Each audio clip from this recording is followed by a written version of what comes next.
নমস্কাৰ মৰমৰ ছাত্ৰ ছাত্ৰীসকল জ্ঞান হাইভ ইউটিউব চেনেলৰ অন্য এটা ভিডিঅ'ত তোমালোকক আন্তৰিক স্বাগতম জনাইছোঁ আৰু আজি এই ভিডিঅ'ত দশম শ্ৰেণীৰ বিজ্ঞানৰ 11 নম্বৰ পাঠ মানুহৰ চকু আৰু বাৰেবৰণীয়া পৃথিৱীৰ কিছুমান পাঠৰ ভিতৰুৱা প্ৰশ্ন তোমালোকৰ মাজলৈ লৈ আহিছোঁ।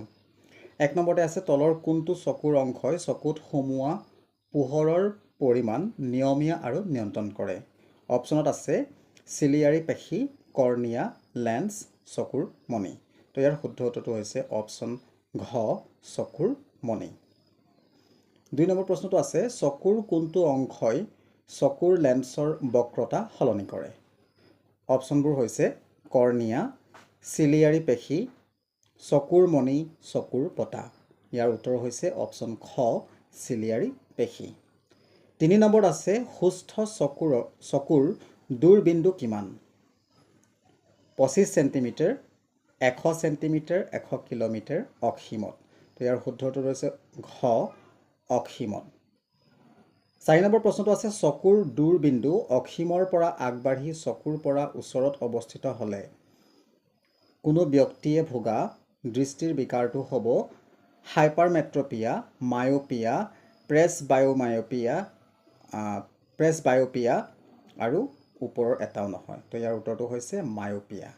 5 নম্বৰ প্ৰশ্নত আছে কোনো ব্যক্তিৰ চকুৰ নিকট বিন্দু স্বাভাৱিক 25 চেণ্টিমিটাৰতকৈ বেছি দূৰত্বত অৱস্থিত হ'লে তেওঁ ভোগা দৃষ্টি বিকাৰটো হ'ব মায়োপিয়া, প্ৰেছবায়োপিয়া, হাইপাৰমেট্ৰপিয়া, ওপৰৰ এটাও নহয়। তো ইয়াৰ উত্তৰটো হ'ব অপশ্যন গ হাইপাৰমেট্ৰপিয়া।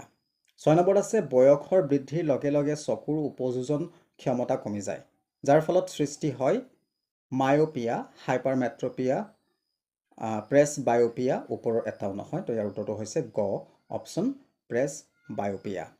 7 নম্বৰত আছে প্ৰিজমৰ নিৰ্গত ৰশ্মিয়ে আপতিত ৰশ্মিৰ দিশৰ লগত কৰা কোণক কি বোলা হয়।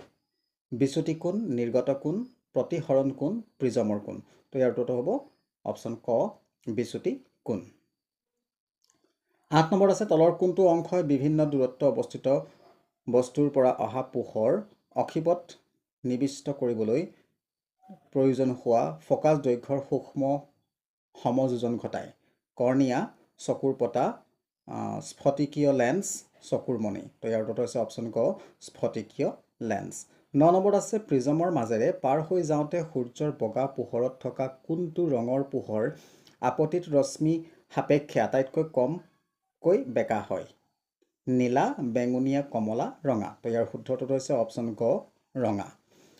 10 নম্বৰ প্ৰশ্নটো আছে সুস্থ চকুৰ বাবে চকুৰ নিকট বিন্দুৰ অৱস্থান চকুৰ পৰা অসীম 25 চেণ্টিমিটাৰ, 2.5 চেণ্টিমিটাৰ, 250 মিটাৰ।